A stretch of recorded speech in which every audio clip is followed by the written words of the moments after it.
Minsan sa buhay, kailangan talaga nating pumili ng mga bagay na dapat nating i-prioritize. Katulad na lamang ng sender natin ngayong araw na si Mims, kung saan ay nagkaroon siya ng matinding suliranin sa pagitan ng kanyang pag-ibig at ambisyon sa buhay. Oo nga't may mga tao namang kayang pagsabayin ng love at career. Pero karamihan sa atin ay napipilitang talikuran ang isa dito.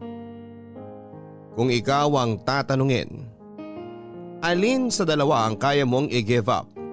Ang pangarap mo para sa iyong pamilya o ang taong itinitibok ng iyong puso? Alin kaya rito ang pinili ni Mims at naging worth it kaya ito sa dulo? Abangan natin yan dito lamang sa mga kwento ng pag-ibig, buhay at pag-asa sa nangungunang Barangay Love Stories. Dear Papa Dudut, bago po ang lahat ay gusto ko munang bumati ng isang magandang araw sa inyo at pati na rin po sa mga avid listeners ng Barangay Love Stories. Nagpadala po ako sa inyo ng sulat, Papa Dudut, para ibahagi sa inyo ang first love story ko. Ito po ay tungkol sa kwento namin ng first love ko at kung papaano ko po siya binitawan at hinayaang mawala sa buhay ko. Huli na po ang lahat noong ma-realize kong siya na pala talaga ang totoong itinitibok ng puso ko. Ito po ang aking Totga story, Papa Dudut. Tawagin niyo na lamang po ako sa palayaw kong Mims. 28 years old na po ako at 4 na taon na ako nagtatrabaho dito sa ibang bansa. Isa po ako sa mga loyal supporters ninyo at ang programa ninyo na po ang naging libangan ko tuwing ako ay nakakaramdam ng boredom. Ang mga kwento na ibinabahagi niyo po ang nagbibigay sa akin ng lakas para malabanan ang homesickness ko dito sa ibang bansa. Sabihin ko lang po para sa kaalaman ng mga tagapakinig ng Barangay Love Stories na pinalitan ko po ang ilan sa mga pangalan, lugar at pangyayari dito sa aking kwento. Excited po akong sumulat at gusto kong marinig ng mga kabarangay ang aking kwento, pero gusto ko rin pong maging pribado kahit na papaano. Papa Dudut, 6 po kaming magkakapatid. 15 years old ako noong maulila kami sa ama. Samantalang kapapanganak pa lamang sa bunso naming kapatid noon. Sa pagkawala ng aming padre di pamilya ay napagdesisyonan ng nanay namin na sa Ilocos Sur na lamang kaming manirahan sa pag-asang doon ay mabibigyan niya kami ng mas magandang buhay kumpara sa naging buhay namin sa Manila. Subalit hindi po ganong kadali ang lahat, Papa Dudut. Pagdating namin sa Ilocos ay tumira kami sa family house ni Mama. Sa panimula ng aming bagong buhay ay namasukan si Mama bilang kasambahay. Alam naman po natin na hindi gaanong kalakihan ang sinasahod ng isang kasambahay, lalo na't nasa probinsya pa kami. 6 na anak ang kailangan niyang pakainin sa araw-araw. At kahit gaano pa siya magpagod ay hindi pa rin sasapat ang nakukuha nitong sweldo para sa pang-araw-araw naming gastusin. Sa huli ay napilitang ipaampon ni Mama ang ilan sa mga kapatid ko sa tiyuhin at tiyahin namin.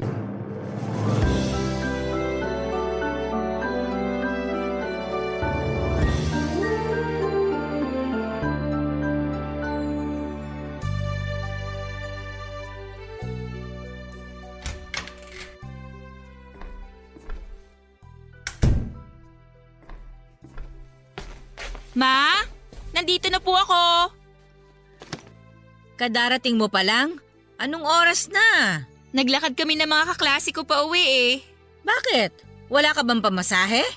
Meron naman po, pero trip lang nilang maglakad kaya sumabay na ako. Tsaka maganda na yon, may exercise na, nakatipid pa. Oo, mabuti yan. Kailangan natin magtipid sa panahon ngayon, lalo na't mababa lang ang sinasahod ko sa pinapasukan ko. Kumusta pala mga amo mo, Ma? Hindi ba sila mahigpit sa'yo? Mabait naman sila. Medyo mabigat nga lang ang trabaho ko kasi malaki yung bahay nila eh. Pero tingin ko naman tatagal ako sa kanila. Yun nga lang, kuripot, mababa sila magpasahod. Baka kasi bago lang kayo. Sigurado yan kapag tumagal po kayo, tataasan din nila ang sweldo nyo. Hayaan mo ma, kapag nakapagtapos ako, di mo na kailangan magtrabaho. Basta pagbutihin mo ang pag-aaral mo, masaya na ako doon.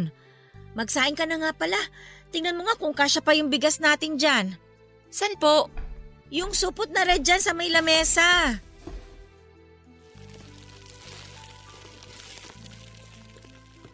Naku ma, parang hindi nakakasya to para sa atin ah. Patingin nga. Kasya yan. 5 lang naman tayong kakain eh. Bakit 5 lang?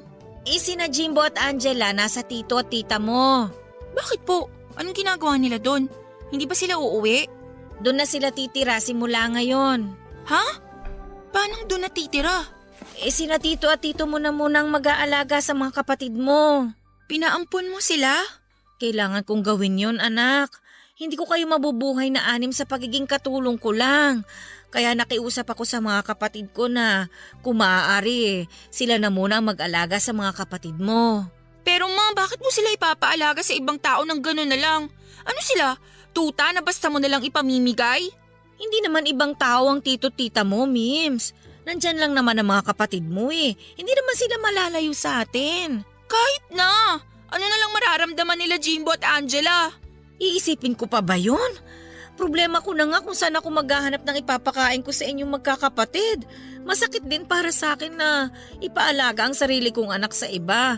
Kasi responsibilidad ko yun bilang ina eh. Pero wala eh. Kailangan ko yung gawin kesa naman magutom sila. Nasaan sila ngayon? Gusto ko silang makita. Nandun na sila sa bahay ng tita mo. Huwag ka magalit sa akin, anak. Ginawa ko lang naman ang sa tingin ko ang makakabuti sa kanila. Kung may pera nga lang sana tayo eh. Hindi ko sana gagawin ang bagay na yun. Sana maintindihan mo ko. Hindi naman ako galit sa inyo, ma. Pero syempre mga kapatid ko yun. Paano kung hindi maganda ang maging turing nila sa mga kapatid ko? Mabuting tao sina tito at tita mo. May tiwala akong hindi nila mamaltratuhin sina Jimbo at Angela. Sana nga po. Ang hirap talagang maipanganak na mahirap. Promise ko talaga sa inyo, balang araw makakaahon din tayo sa hirap. Hindi tayo pababayaan ng Diyos. Basta magtiwala ka lang sa Kanya. O siya, sige na. Magsaing ka na bago mo puntahan ang mga kapatid mo.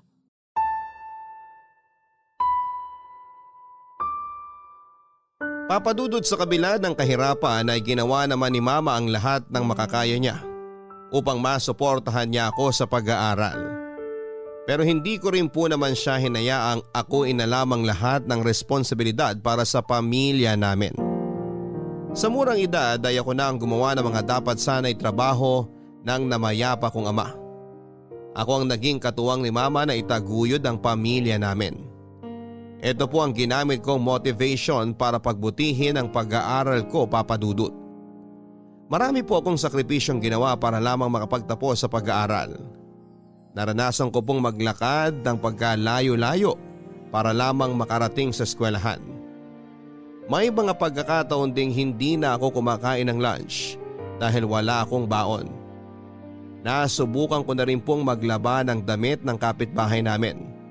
Mag-part-time bilang katulong at minsan ay magbilad sa ilalim ng tirik na araw upang magtrabaho sa bukid tuwing weekends at summer para lamang magkaroon ako ng allowance. Sa awa naman po ng Diyos ay natapos ko po ang kurso kong Bachelor of Science in Accountancy at naipasa ko ang board exam ng isang take lamang. After graduation ay muli ko pong sinubok ang swerte ko at bumalik ako sa Metro Manila para maghanap ng trabaho. Sinuwerte naman ako, Papadudot, at agad po ako nakapasok sa isang on-ground advertising company sa Ortigas. Hindi ko po malilimutan ang naging experience ko sa kumpanyang yon dahil lahat ng workmates ko ay sobrang mababait at supportive. Pero sa kanilang lahat isang tao lang po ang hindi ko makakalimutan at yon ay si Renz. Ay, hello sir. Nandyan pala kayo. Inaantok ako eh. Kailangan ko ng kape. Inaantok din po kayo sir. Magkakape nga rin sana ako eh. Kanina pa ako hikab ng hikab. Ganito talaga kapag midweek. Antukin ng mga tao. Bakit ka naman inaantok? Nagpuyat ka siguro, no? Sinong pumuyat sa'yo? Naku sir, wala ah. Sino namang makakachat ko? Tsaka maaga po kaya ako natutulog. Hindi lang kasi ako nakapagkape sa bahay kanina sir, kasi malilate na ako. Ay, walang pumupuyat sa'yo? Wala ka pa bang boyfriend? Wala pa pong nagkakamali eh. Bakit naman wala kang boyfriend? May itsura ka naman ah. Teka nga, tingnan nga kita. Alam mo, no offense ha, kung gusto mong magka-jowa, subukan mo kayang palitan yung style mo. Medyo manang kasi ang datingan mo eh. Grabe naman kayo sir. Manang ba talaga ako tignan? Bata pa ako nung. Medyo plain looking ka kasi. Alam mo kung anong kulang sa'yo? Kulay sa muka. Hindi ka ba marunong mag-makeup? Hindi po talaga ako nagme-makeup eh. Pulbo kind of girl lang po ako. Tsaka masyadong mahal ang mga makeup. Alam nyo naman, kuripot po ako. Kailangan magtipid para sa pamilya. Ganun ba? Suggestion lang naman yun. O siya, help yourself. Magtimpla ka na ng kape mo. Anong klase ng kape ba iniinom mo? Kahit ano sir, basta pampawala ng antok. Black coffee lang ang katapat niyan. Ah, nga pala. Kumusta na yung pinapagawa ko sa'yo? Need ko na yung documents by Monday ha? Yes sir, I'm on it na. Email ko na lang sa inyo kapag natapos ko na. Konting kembot na lang. Okay, good. Good morning po. Good morning. Kape tayo. Sige lang po, thank you. Mag-init lang po ako ng cup noodles. Sir, parang ngayon ko lang siya nakita rito ah. Bago lang ba siya? Kaka-hire lang sa kanya last week. Bagong graphic designer natin. Kung makipagkilala ka kaya sa kanya. Hala, nakakahiya po. Baka sabihan pa akong feeling close. Para magka-jowa, kailangan mo ng confidence. Kung ganyan ka palagi, baka tumandang dalaga ka dyan. Bahala ka. Si sir naman eh. Sige na. Mag-ahay lang naman eh. Hindi ka pwedeng mag-no sa boss mo. Sige ka. O eto na po. Pinapahamak niyo ako sir ah. Makikipagkilala lang naman. Dali na. Sige na. Go na. Puntahan mo na. Okay Mims, kaya mo to. Hi, good morning. Balita ko bago ka lang daw dito. Welcome to our company. Thank you.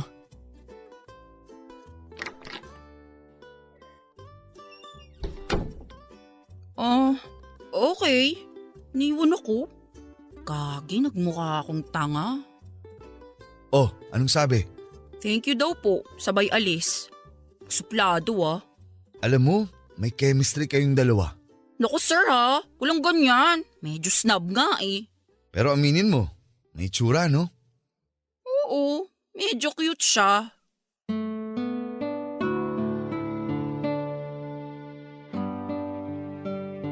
Papadudot mabilis kong naging ka-close ang mga katrabaho ko sa opisina maliban kay Renz.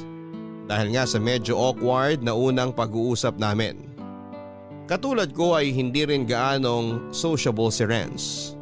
Tuwing nakikita ko siya sa office ay palagi siyang busy sa harap ng computer.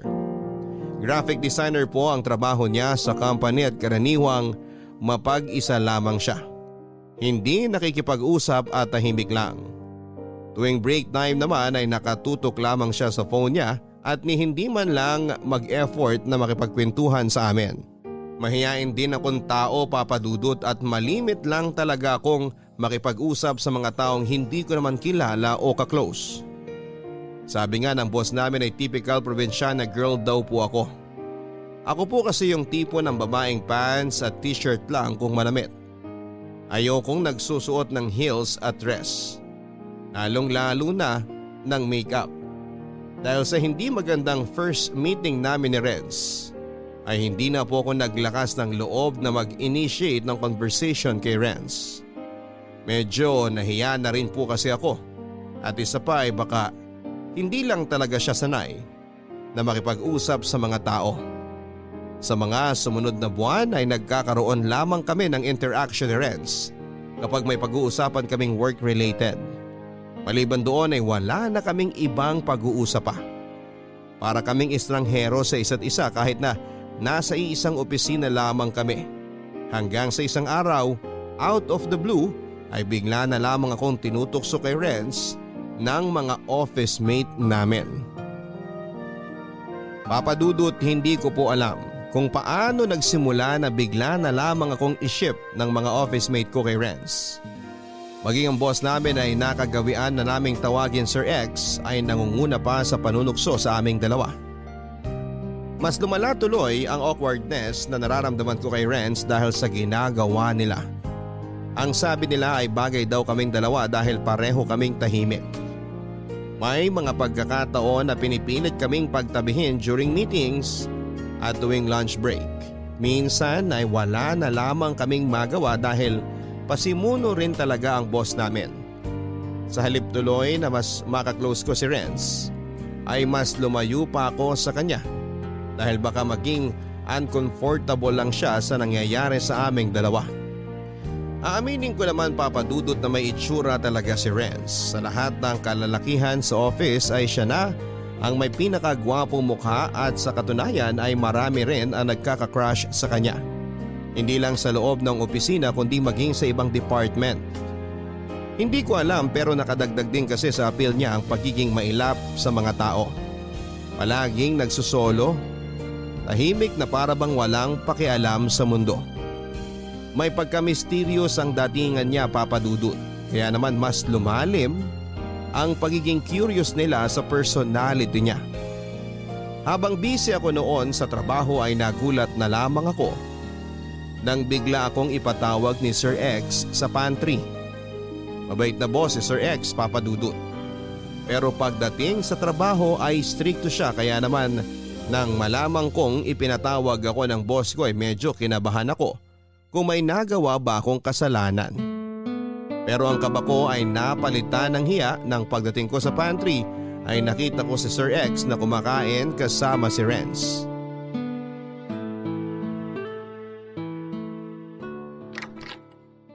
Hello, good morning sir. Pinapatawag niyo raw po ako? Good morning, Mims. Kumain ka na ba? Halika, samahan mo kaming kumain dito ni Bunso. Bunso? Si Renz. Hindi mo ba alam na Bunso ang tawag sa kanya rito sa office? Sorry, hindi po ako aware eh. Bakit naman daw po bunso? Hindi ba ang pinakabata rito si Naku, wala yan sa edad. Siyempre, siya ang newest addition dito sa office kaya regardless of the age, siya ang bunso. Ganun pala yun. Kasi naman, hindi ka masyadong nakikipag-interact sa office mates mo. Kaya lagi kang nahuhuli sa balita eh. Madami kasing paperwork, sir. Tsaka ayoko namang makipagchismisan habang nasa trabaho. Baka mamaya pagalitan niyo pa ako. Okay lang naman makipagkulitan sa mga office mate mo. Basta nagagawa niyo pa rin ang trabaho niyo. Wala namang kaso sa akin yun. Mas maganda nga yun na close kayong lahat para walang toxic. Di ba, Renz? Ha? Opo. Total, maaga pa naman. Samahan mo muna kami rito. Renz, kausapin mo naman si Mims. Kain tayo, Mims. Sige lang, thank you. Nag-almusal na ako sa bahay kanina bago ako pumasok. Ganun ba? O sige, umupo ka na muna dyan. Magkwentuhan tayo. Maaga pa naman eh. Bakit niyo pala ako pinatawag, sir? Actually, ipinatawag lang kita pero ibang tao ang gustong kumausap sa'yo. Sino po? Bunso, ano na? Akala ko ba may sasabihin ka kay Mims? Sir? Ano kasi? Mims, may gusto sana akong sabihin sa'yo eh. Sa akin? Ano naman yun? Huwag na lang. Nahihiya ako eh. Ano ka ba? Sabihin mo na sa kanya yung tinext mo sa akin. Ano ba yun? Na-curious tuloy ako. Huwag na lang, sir. Next time na lang. Wala ka naman pala eh. Heto Mims oh, basahin mo na lang tong message sa phone ko. Kinakabahan naman ako. Patingin nga po.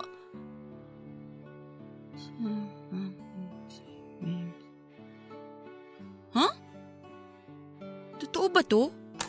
Renz? Sorry sa iba ko pa unang sinabi ah. Kung ano man yung nabasa mo dyan sa phone ni sir, totoo lahat yan. Di nga. May gusto ko sa akin? Seryoso? Oo, kaso nahihiya lang ako sabihin sa'yo eh. Talaga ba? Oh my gosh, sorry. Kala ko joke lang. Uy, kinikilig siya. Haba ng hair mo, Mims Naalala ko tuloy nung kaedaran ko kayo. Pero sana huwag kang maging uncomfortable after nang nalaman mo ha. Sorry, hindi ko alam kung anong sasabihin ko eh. Okay lang, wala ka naman dapat sabihin. Alam nyo, bagay kayo. Total, tapos na akong kumain. Maiwan ko na muna kayong dalawa ha. Para makapag-usap kayo na kayong dalawa lang. Pero after that, start na ng work, okay? Bye-bye!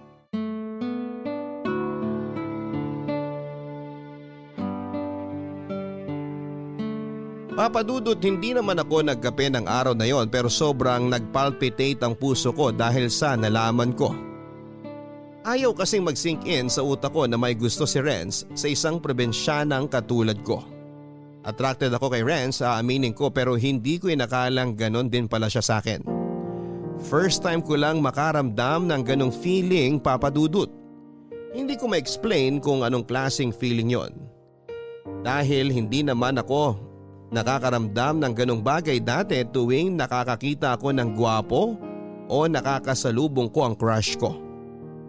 Tulala ako buong araw sa opisina ng araw na yon dahil sa kakaisip kung paano nangyari yon. Una ay hindi naman kami close ni Renz. Bilang lang sa daliri ang mga naging pag-uusap namin the past months. Pangalawa ay never naman siyang gumawa ng effort para makipagkilala sa akin. At pangatlo ay maraming mas maganda at mas sexy na babae sa office na nagkakandara pa sa kanya. Hindi ko alam kung nananaginip lang ba ako ng araw na yon o baka pinagtitripan lang nila ako. Matapos magtapat sa akin ni Renz ay inad niya ako sa Facebook at hiningi niya ang phone number ko. Doon po namin sinimulang kilalanin ang isa't isa. Nung una ay medyo nagkailangan pa kami pero hindi nagtagal ay gumaan din ang loob ko sa kanya at sa huli ay naging close din kaming dalawa. Alam mo, first time ko lang gawin to. Ang alin? Itong ginagawa natin, maglakad papunta sa sakayan, yung may kasabay akong pauwi. Ganun ba? Masanay ka na. Araw-araw na natin gagawin to. Ako kasi nasanay na akong mag-isa eh. Nung nag-aaral pa ako, nilalakad ko lang mula bahay hanggang school tapos ganun ulit pagka uwi. Araw-araw yun. Tapos, sinasabi ko na lang kay mama na kasama ko classmates ko sa paglalakad kahit na ang totoo, mag-isa lang ako. Mahirap ba talaga ang buhay sa probinsya? Wala naman sa lugar yan eh. Kahit saan ka pa tumira, kung mahirap ka, mahirap talaga ang buhay. Kaya nga sobra akong nagsusumikap ngayon para kahit papano umayos-ayos naman ang estado namin. Alam mo, nung nag-aaral pa ako, kung hindi ako maglalakad, wala akong pang-lunch. Kailangan ko lang mamili sa dalawa. Mapagod ka sa paglalakad para makakain o sumakay ng tricycle papasok. Pero wala na akong pambili ng pagkain. Kaya tignan mo tong muscles ko sa binti. Sinubok na yan ang panahon, kakalakad. Pero at least nagka-muscle ka, di ba? Ganyan naman talaga sa buhay eh. Basta tandaan mo na lang, lahat na paghihirap na ginagawa natin ngayon, may darating din niyang kapalit balang araw. Sana nga. Kasi pangarap ko talagang patigilin na si mama sa trabaho niya eh. Kapag nakapagtapos na sa pag-aaral yung mga kapatid ko, gusto ko naman silang bigyan ng bahay na matutuluyan. Keep on dreaming, sabi nga nila, di ba? Yang mga ambisyon natin na yan sa buhay ay nagbibigay sa atin ng inspirasyon para magpatuloy.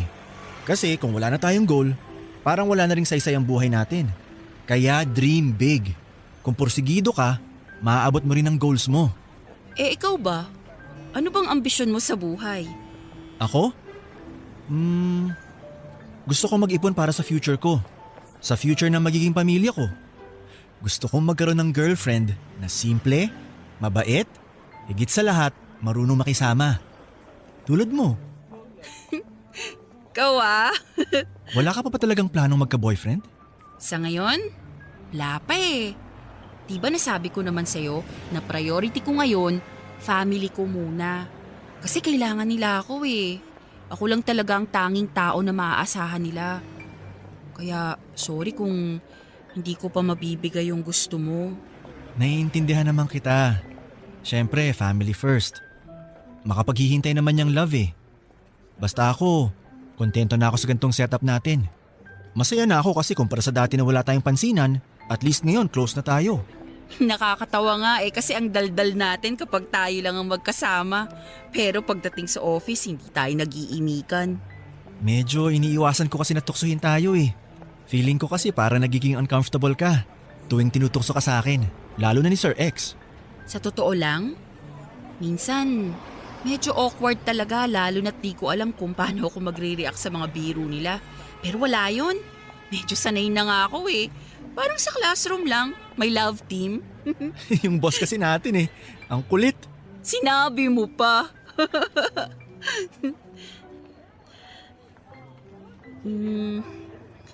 Thank you pala ha. Dahil sa'yo, may napagkukwentuhan ako ng mga frustrations ko. Ang sarap pala sa pakiramdam, no? Na nailalabas mo yung mga hinanakit na dati sinasarili mo lang. Gaan sa loob. Wala yun. Nandito lang naman ako eh. Pwede mo akong lapitan anytime kung gusto mo na makakausap.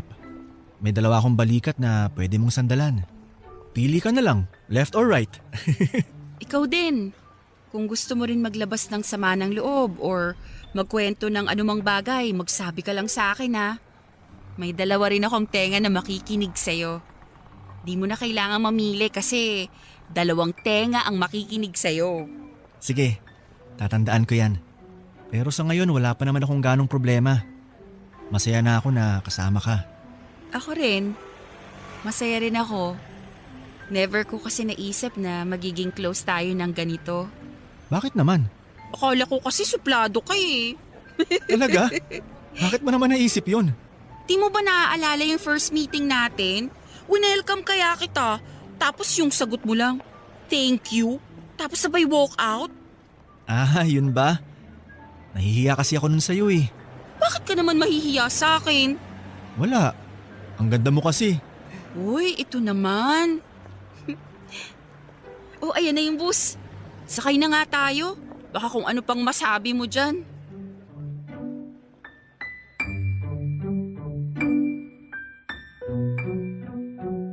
Naintindihan naman ni Renz ang mga rason na sinabi ko sa kanya kung bakit ayoko pang makipagrelasyon noon, Papa Dudut. Sa kabila ng pagiging close namin sa isa't isa ni Renz ay walang nagbago sa turingan naming dalawa sa office. Kaswa lamang kaming dalawa na katulad ng dati. Pero pagdating sa labas ng opisina ay doon na po lumalabas ang totoong kami. Nagpatuloy ang mga kulitan namin sa text sa mga sumunod pang buwan. Nakasanayan na rin niya akong sabayan sa paglalakad pa uwi. Malapit din kasi sa inuwian ko ang sakayan niya. Kaya tuwing natatapos kami sa trabaho ay palagi kaming naghihintayan para sabay kaming makauwi. Ang nakakatawa lang, Papa Dudut, kahit araw-araw kaming magsabay pa uwi ni Renz, ay malimit lang talaga siya kung magsalita. Palaging ako ang nag-iisip ng topic na mapag-uusapan naming dalawa. Totoo ngang hindi siya madaldal katulad ng first impression ko sa kanya. Kabaligtaran naman kapag sa text dahil doon na lumalabas ang kakulitan niya. Sa totoo lang, tuwing nakakasama ko si Renz ay sobrang lakas ng tibok ng puso ko. Yung tipo ng kaba na naramdaman ko noong humarap ako sa mga panelist para sa final defense ko noong nagtitesis pa ako. Kahit sobrang close na naming dalawa ay hindi ko pa rin siya magawang tignan sa kanyang mga mata. Paminsan-minsan ay nakakaramdam pa rin ako ng hiya sa kanya. Noon pa man ay alam ko na kung bakit ko nararamdaman ang mga bagay na yon tuwing kasama ko si Renz. Dahil may gusto rin ako sa kanya, Papa Dudut. Pero in denial ako noon dahil nagpunta ako sa Manila para magtrabaho at hindi para lumandi. Papa Dudut, masaya ako na napunta ako sa isang kumpanya kung saan ang bawat isa sa mga empleyado nito ay nagtuturingan bilang pamilya. Sila na ang itinuring kong pangalawa kong pamilya. Pero ang nakakalungkot na realidad habang masaya akong kasama ang mga katrabaho ko ay nasa hindi magandang estado naman ang totoo kong pamilya na naiwan ko sa Ilocos. Once a year lang ako kung umuwi sa probinsya noon dahil kailangan ko mag-ipon lalo na't dalawa sa mga kapatid ko ang nag-aaral pa sa college noon. Malaki ang naitulong ng trabaho ko para mabawasan ang mabigat na pasanin na dinadala ni mama. Gustuhin ko man siyang patigilin sa pagtatrabaho ay hindi ko pa rin siya mapigilan dahil aminado naman akong kulang na kulang pa rin ang monthly salary ko para matustusan ang pangangailangan ng pamilya ko. Papadudot hindi lang kami sa pera hikahos, kundi maging sa pangunawa ng mga sarili naming kadugo. Dahil nakatira sa family house, sina mama at mga kapatid ko ay kasama nila dito ang ibang tiyahin ko. Nakakalungkot lang isipin na tuwing nagkakaroon sila ng hindi pagkakaunawaan ay palagi nilang panakot na palalayasin kami sa family house na yon, na siya na nga pong nangyari. Tandang-tanda ko pa ang araw ng Kapaskuhan noon, Papa Dudut, nang palayasin sina mama sa tinitirhan nilang bahay dahil sa simpleng misunderstanding. Nasa Maynila na ako noon at wala naman ako magawa sa sitwasyon nila kundi ang maiyak na lamang, Papa Dudut. Mabuti na lamang at may mga taong meron pa ring mabubuting loob na pansamantalang kumupkob sa pamilya ko. Ang mga karanasan na ito ang naging dahilan kung bakit sa kabila na magandang trato nila sa akin, sa kumpanyang pinapasukan ko ay naisipan ko itong iwanan para magtrabaho sa abroad. Knock knock. May tao ba? Ang lalim yata ng iniisip mo ah. May sinasabi ka ba? Sorry, ano ulit yun? May problema ba? Wala naman. Gutom na kasi ako eh. Hindi ka kasi kumain ng lunch kanina eh. Wala akong gana kanina tsaka marami akong kailangang ihabol na documents. Kaya tinapos ko na. Ikaw din naman na hindi ka rin kumain ah. Diet ka? May sarili kaya akong pantry sa desk ko. Nakakakain ako habang nagtatrabaho. Pero sikreto lang natin yun ha. Ikaw talaga? Nga pala, nabalitaan ko na itutuloy mo na pala talaga yung plano mo mag-abroad. Totoo ba yun? Paano mo nalaman yan? Parang nung nag-open ako sa'yo last time tungkol dun. Ang sabi ko pinag-iisipan ko pa eh. Nahihiya kasi ako magtanong sa'yo ng update. Kaya ako na mismo naghanap ng sagot. Paano? Yung kaibigan ng mama mo na si Tita Marie, in-add ko siya sa Facebook. Sa kanya ako nagtanong kung ano ng balita. Mike Enriquez ka? Imbestigador ng bayan? Siyempre, gusto ko lang malaman kung tuloy ka ba o hindi. Eh ang sabi ni Tita Marie, okay na raw yung passport at visa mo. Inaantay na lang yung papers mo. Oo eh. Tuloy na. Alam na ba ni Sir X? Oo. Nabanggit ko na sa kanya pero hindi pa alam ng ibang office mates natin. Parang hindi pa ako makapaniwala eh. Hindi ko alam kung paano ako magpapaalam. Niisip ko pa lang naiiyak na ako eh. Masakit talagang lumayo sa mga taong nakasanayan mo ng makasama. Mas lalo na sa mga mahal mo sa buhay. Pero para sa kanila naman ang gagawin mo, di ba? Oo, kaya kakayanin ko to. Nakaya ko ngang mag-isa rito sa Maynila sa abroad pa kaya. Ang panalangin ko na lang, sana maging maayos yung trabaho ko doon. At sana makakilala ulit ako ng mga mabubuting kaibigan. Katulad nyo, kayo nila Sir X. Mabait ka namang tao eh. Sigurado ako makakahanap ka agad ng mga kaibigan mo doon. Pasensya ka na ha kung nakikialam ako. Dinamay ko pa si Tita Marie. Wala yun, alam ko namang concerned ka lang sa akin eh. Na-appreciate ko yun. Pero pwede mo namang sa akin na mismo tanungin. Pinahirapan mo pa sarili mo. Gusto ko lang makasiguro na okay na ang lahat. Kung magkakaroon man ng problema, at least baka may maitulong ako. Minsan kasi, ikaw, ayaw mo mag-share ng problema mo eh. Salamat ah. Wala yun. So, anong feeling ng mangingibang bansa? Eto, malungkot kasi iwan ko na kayo, pati ang pamilya ko. Pero medyo excited rin kasi opportunity na to para baguhin ang buhay namin. May konting takot din kasi hindi ko alam kung anong klaseng buhay ang haharapin ko dun eh. Alam ko naman na hindi ka pababayaan ng Tita Marie mo. Tsaka, ikaw pa. Kayang-kaya mo yan. Huwag kang mag-alala. Kahit na magkalayo na tayo, hindi ako aalis sa tabi mo. Araw-araw kitang i-chat at tatawagan hanggang sa makulitan ka sa akin. Ikaw talaga? Ay, nga pala. May ibibigay ako sa'yo. Amin na yung kami mo. Ano yan? Friendship ring. Kapag nalungkot ka sa ibang bansa o pinanghihinaan ka ng loob, isuot mo to. Ibig sabihin nito, nandito lang ako na laging sumusuporta sa'yo at nag-aantay sa pagbabalik mo. Ang cute naman. Pero wala akong dala para sa'yo. Ayos lang. Hindi naman ako naghahanap ng kapalit eh. Maraming salamat talaga sa lahat ng ginagawa mo para sa akin, Renz. Salamat sa pag-intindi ng sitwasyon ko ngayon. Walang anuman. Mamimiss kita, Mims. Mag-iingat ka dun ha. Ikaw rin. Mag-iingat ka rito. Maghanap ka ng bagong kaibigan pag wala na ako rito. Huwag kang palaging mapag-isa. Marami dyan ang gustong kumaibigan sa'yo, no? Ba't naman ako maghahanap ng iba? Wala nang pahapalit sa pwesto mo. Tsaka isa pa, babalik ka rin naman eh. Aantayin na lang kita. Sira, dapat lang na hindi mo ako ipagpalit, no? Ang sinasabi ko, magdagdag ka ng kaibigan para may kasama ka kahit wala na ako rito. Ah, ganun ba? Sige, sige. Masusunod po, kamahalan! Baliw!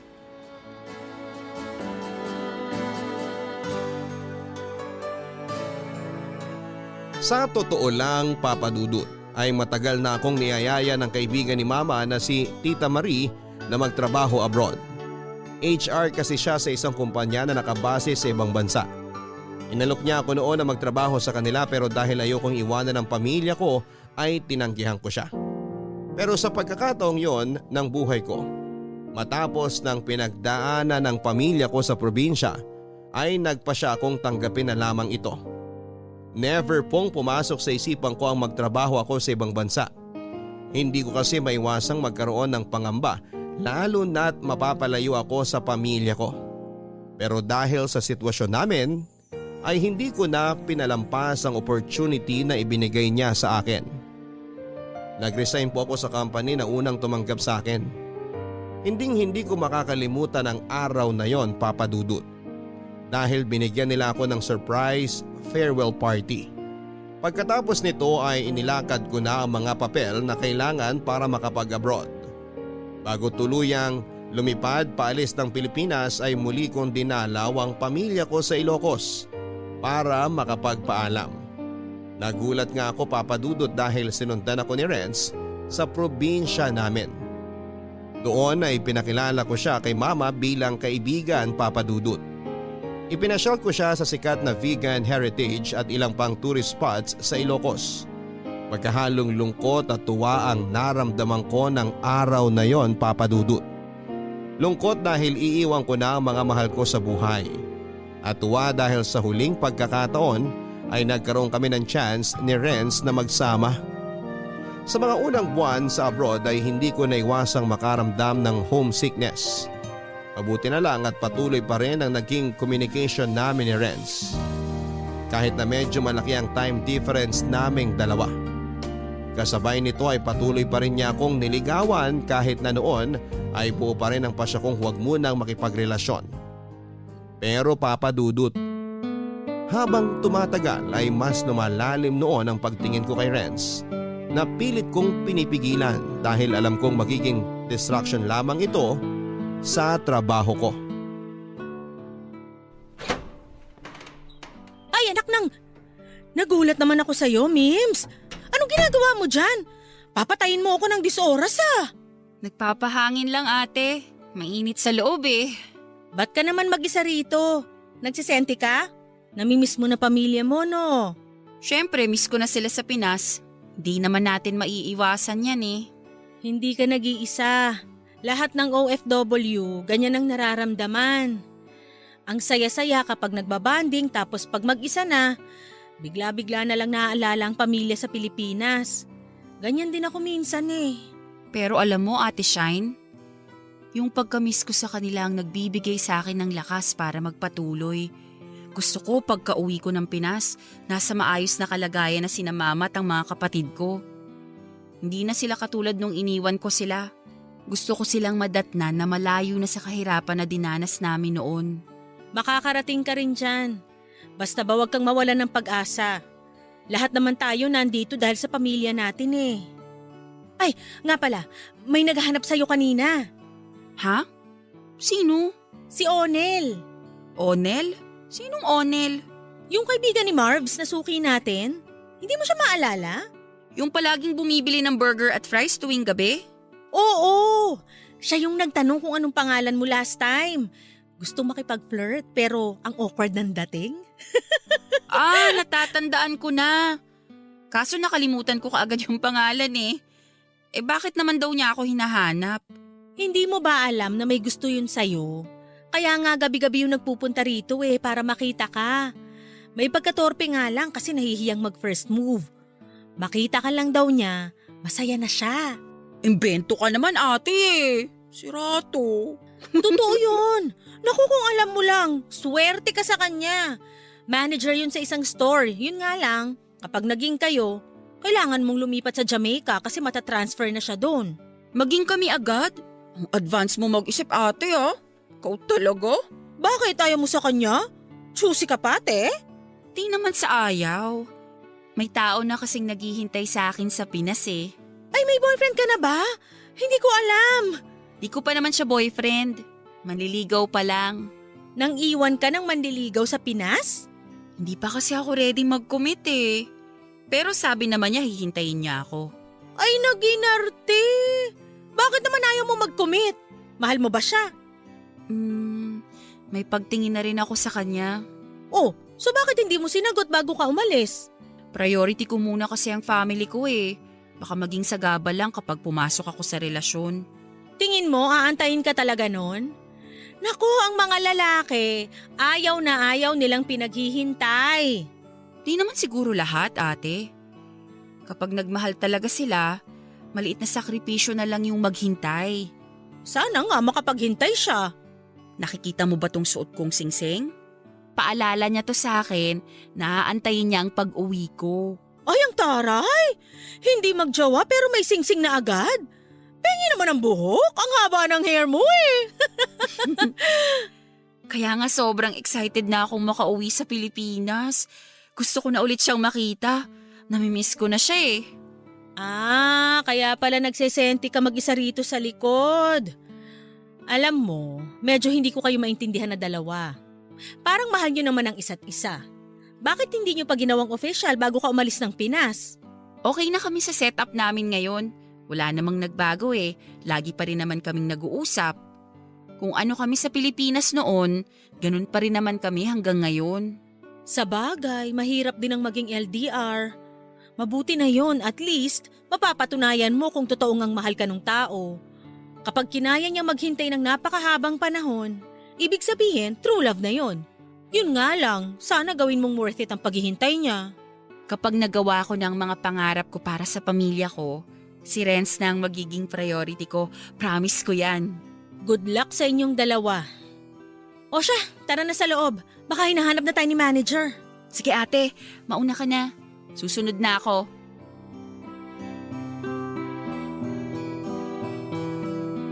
Papadudot may tiwala naman ako kay Renz. Natuto pa rin niya ang pangako niya na hihintayin ako hanggang sa maabot ko ang pangarap ko para sa pamilya ko. Pinatunayan naman niya ang lahat ng ito kahit na magkalayo kami. Araw-araw siya noon kung mangumusta kahit na ang umaga ko ay gabi niya.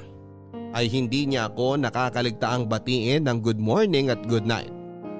Tuwing down ako ay palagi siyang nagpapadala sa akin ng inspirational quotes para pagandahin ang mood ko. Siyang palaging nagmo-motivate sa akin na magpatuloy. Palagi niya akong pinapaalalahan ng kumain, huwag magpuyat at laging mag-ingat. Simula noong naghiwalay kami Papadudot ay mas naging vocal pa siya sa pagmamahal niya sa akin. Kahit na noong puntong yon ay magkaibigan lang ang status namin. Gusto ko na rin noon si Renz Papadudot.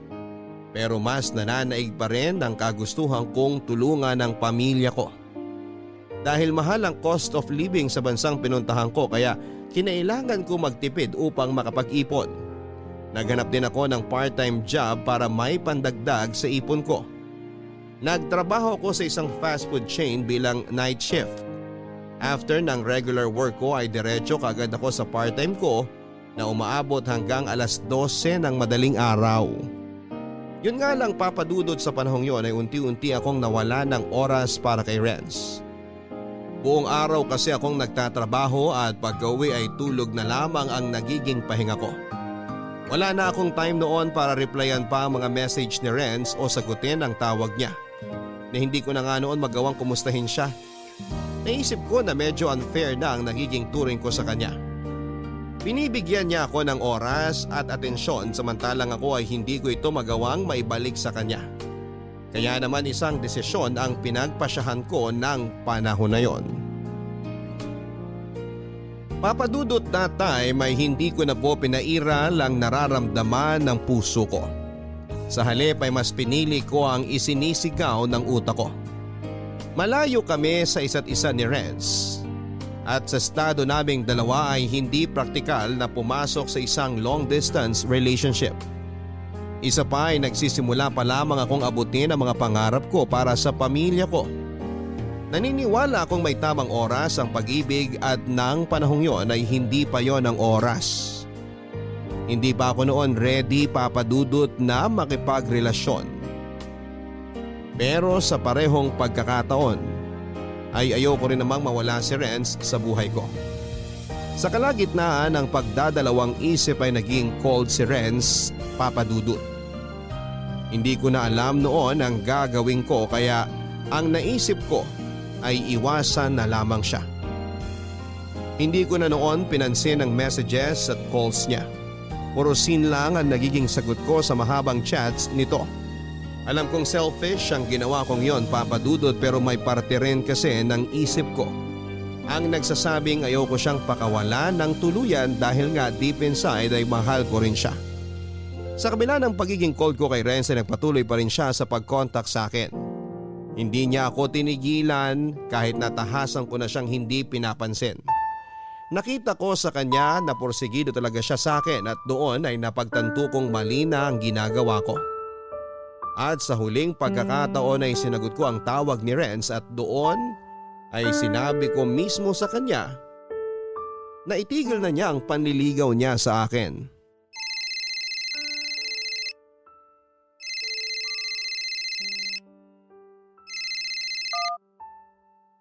Hello? Hello? Mims? Salamat naman at sumagot ka na. Kumusta ka na? Hindi naman ba kita naaabala? Sorry, kakauwi ko lang. Galing ako sa work eh.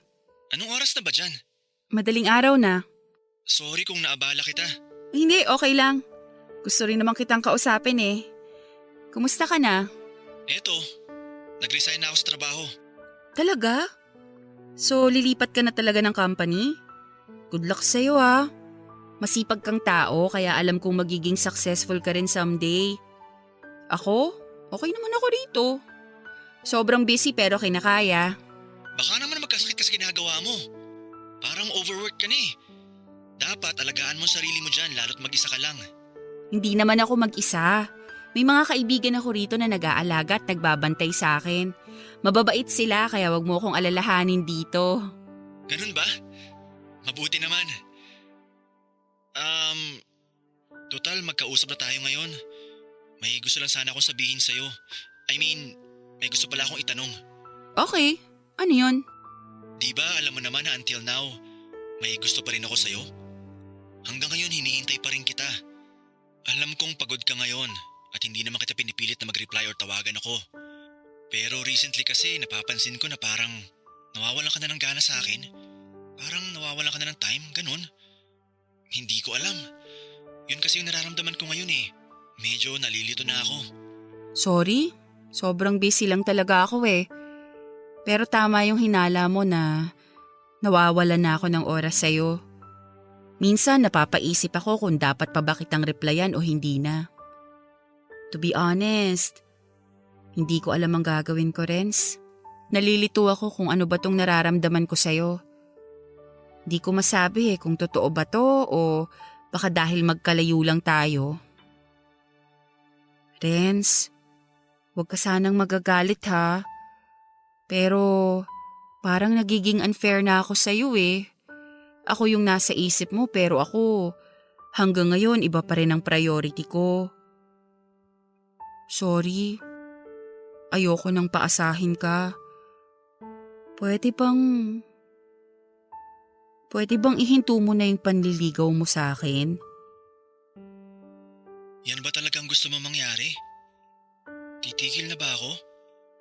Wala na ba talaga akong mahihintay? Sana mapatawad mo ko. Okay lang kahit magalit ka sa akin. Don't worry. Hindi naman ako galit. Actually, naiintindihan kita. Gusto ko lang naman na maging masaya ka eh.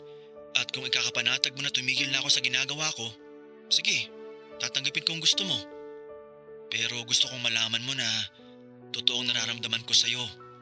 Mahal kita. Gusto kong iparamdam sa'yo yun. Pero ikaw yung umiiwas eh. Renz, huwag mong paikutin sa akin ang mundo mo. Alam kong makakakilala ka pa ng ibang tao na maibabalik sa'yo ang love na binibigay mo. Alam kong deserve mo ang lahat ng pagmamahal sa mundo.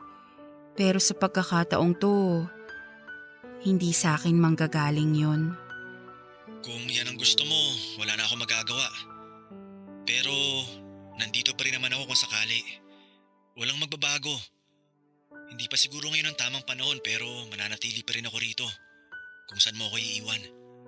Sana wag mong isipin na ikaw ang may problema ha. Nasa akin ang problema. Kaya sorry kung nasaktan kita. It's okay, Mims. Pagkatapos ng pag-uusap nating to, puputulin ko na ang communication nating dalawa. Kalimutan mo na yung feelings mo sa akin ha. Please? Grabe naman. Sige. Titigil na ako sa pagme-message sa'yo. Hindi na kita guguluhin. Alam kong mahirap. Mahirap alisin itong nararamdaman ko sa'yo ngayon pero nire-respeto ko ang desisyon mo. Makakaasa kang hindi na kita kukulitin pa. Maraming salamat. Thank you din dahil minahal mo ko ng walang kondisyon. Hindi ko makakalimutan yon. Thank you din, Mims. Goodbye, Renz.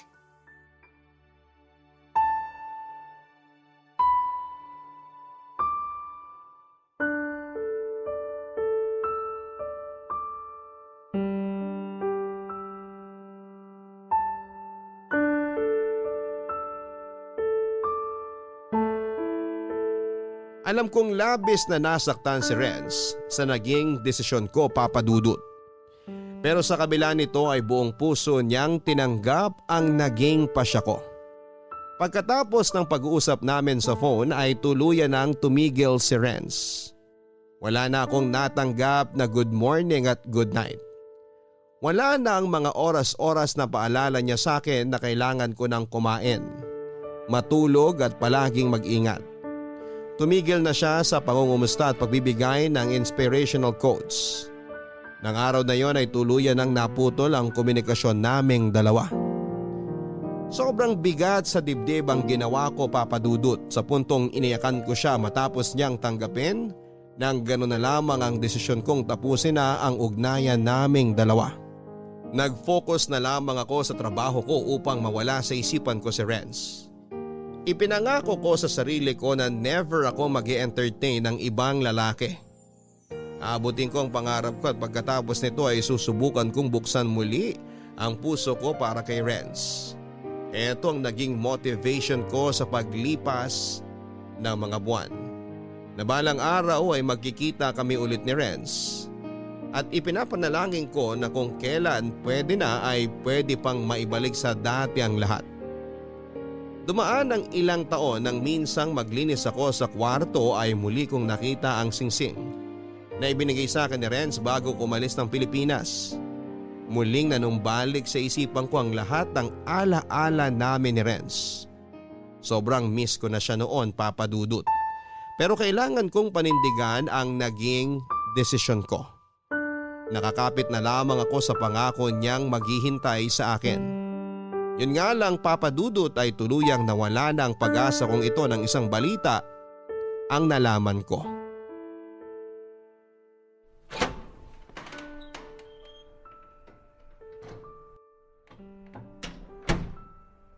Uy, okay ka lang? Oo naman ate, bakit? Ang haggard mo today Ang laki ng eye bags mo. Para kang tumanda ng 10 taon. Anong nangyari? Masyado ka naman yatang subsub sa trabaho. Kailangan eh. Alam mo na, para sa ekonomiya. Alam mo, wala tayo sa Pilipinas kaya dapat alagaan mo yung sarili mo. Huwag mo masyadong pinapagod ang katawan mo. Mahirap magkasakit sa ibang bansa, walang mag-aalaga sa'yo. Kaya ko naman ate. Malakas kaya resistensya ko. Never pa akong nagkasakit dito, no? Kahit na. Hihintayin mo pa bang magkasakit ka para matauhan ka? Kurutin kita sa singit dyan eh. Ikaw talaga ate. Seryoso ako, nangungurot ako ng singit. Pero seryoso na nga. May problema ka no? Kitang-kita sa mga mata mo eh. Paano mo naman nasabi ate? Sa edad kong to at sa tagal ko na dito sa fast food industry, alam na alam ko na ang bawat klase ng mata. Yang mata mo namamaga, umiyak ka no? Huwag mong irasong puyat ka lang dahil alam ko ang mata ng puyat. May nalaman kasi ako eh. Ano? May masama bang nangyari sa Pinas? Hindi niya na ako nahintay. Nahintay nino? Si Renz, Yung kinuwento mong lalaki na naghihintay sa'yo sa Pinas? Bakit? Anong nangyari? may iba na siya eh. Kahapon ko lang nabalitaan. Paano mo naman nalaman? Baka naman chismis lang yan ha?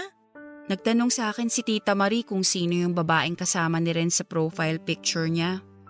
Tapos ayun, nakita ko na hindi na pala kami friends sa Facebook. Yan ang sabi ko sa'yo eh. Masyado mo kasing pinatagal. Marian Rivera ka, girl? Imagine, ilang taong ka na dito sa bansang to? Hindi pa ba sapat yung effort na ginawa niya sa'yo? Bakit kasi pinatagal mo ng ganun? Aminado naman ako na ako ang mali. Kasalanan ko rin naman eh. Ako ang nagtulak sa kanya palayo. Naguguluhan pa kasi ako sa emotions ko nun eh. Hindi pa ako sure.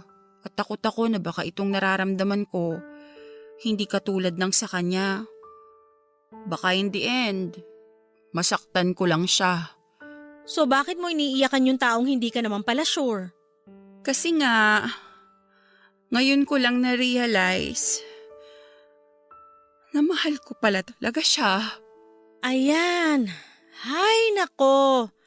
Takot sa commitment tapos kapag iniwan, iiyak-iyak. Akala ko kasi maiintindihan niya ang sitwasyon ko. Nag-promise siya sa akin eh. Masyado ka kasing nakampante. Kahit gaano ka kamahal ng isang tao, kapag hindi mo sila pinahalagahan, talagang iiwan ka nila. Alam mo ate, sobrang nagsisisi ako ngayon.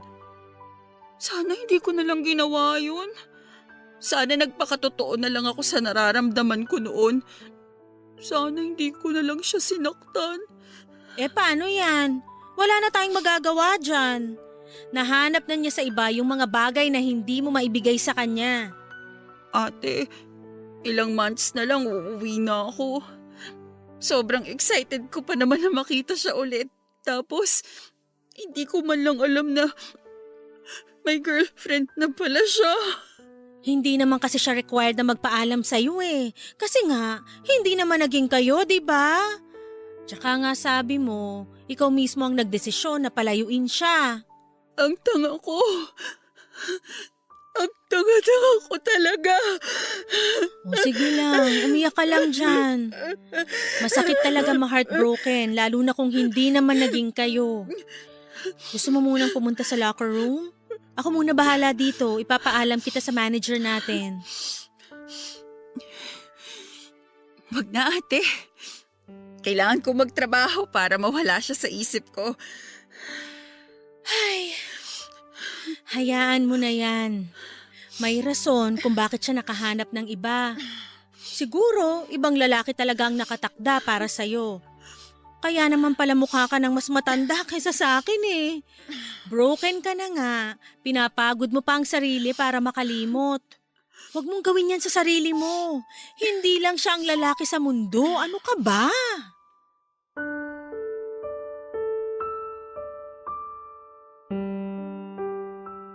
Papadudot nangyari na nga ang kinakatakutan ko at eto ay ang makalimutan ako ni Renz.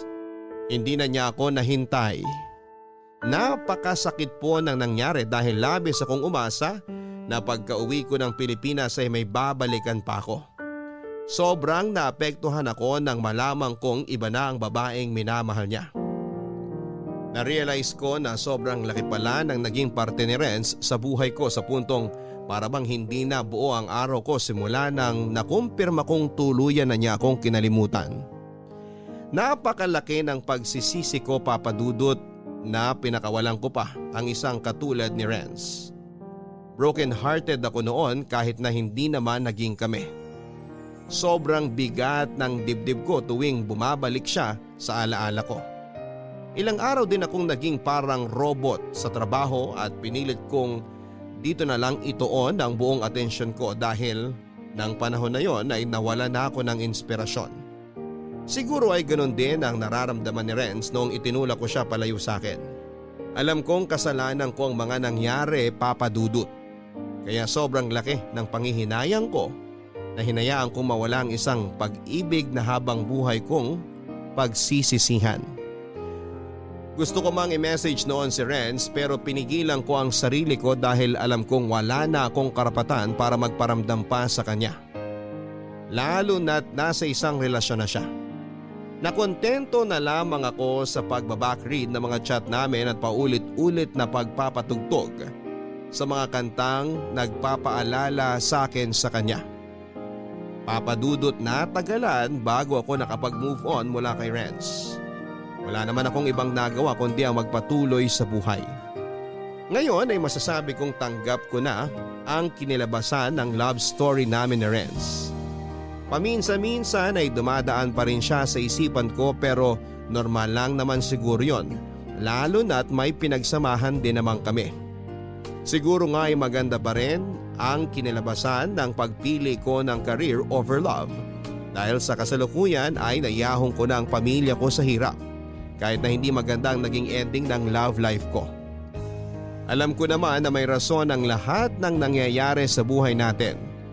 Kaya ako naman ang maghihintay sa pagdating ng aking the one. Masaya ako ngayon, Papa Dudut, dahil nakapagtapos na sa pag-aaral ang mga kapatid ko at malapit na rin ako makapagpatayo ng sariling bahay para sa pamilya ko. Alam kong habang buhay kong pagsisisihan ang pagkakamaling nagawa ko kay Renz pero ika nga nila ay tuloy pa rin ang buhay.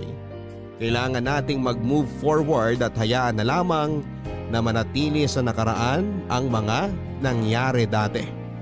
Hanggang dito na lamang po, Papa Dudut. Maraming salamat sa pagbabahagi ng kwento ko. More power po sa inyong programa. Ang inyong forever kapuso at kabarangay, Mims. Mga kabarangay, tandaan po natin na kapag mahal talaga tayo ng isang tao ay hindi kanya pipigilang mag-grow. So suportahan kanya sa iyong success para makamit ang mga pangarap mo sa buhay. Pero hindi porket suportado nila tayo sa mga ambisyon natin ay iti-take for granted na natin sila. Minsan po ay kailangan din nating balansehin ang mga mahalaga sa buhay natin nang sa ganon ay wala tayong mapag-iwanan. Sa panahon ngayon ay hindi tayo mapapakain ng love. Kaya huwag nating palampasin ang mga opportunity na maaaring magbigay sa atin ng tagumpay. Sa letter sender natin ngayon araw na ito na si Mims, masaya kami na unti-unti mo nang naaabot ang mga pangarap mo para sa pamilya mo. Love can wait at tiwala kaming balang araw ay darating din. Ang tamang taong deserve mo. Hanggang sa muli mga kapuso, ako po ang inyong Papa Dudut sa mga kwento ng pag-ibig, buhay at pag-asa. Dito sa Barangay Love Stories #1. Mga kwento ng pag-ibig, kwento ng pag-asa at mga kwento ng buhay dito sa Barangay Love Stories. Love Stories. Forever! Nagustuhan ng iyong napakinggan? Ituloy yan via live stream sa www.gmanetwork.com/radio.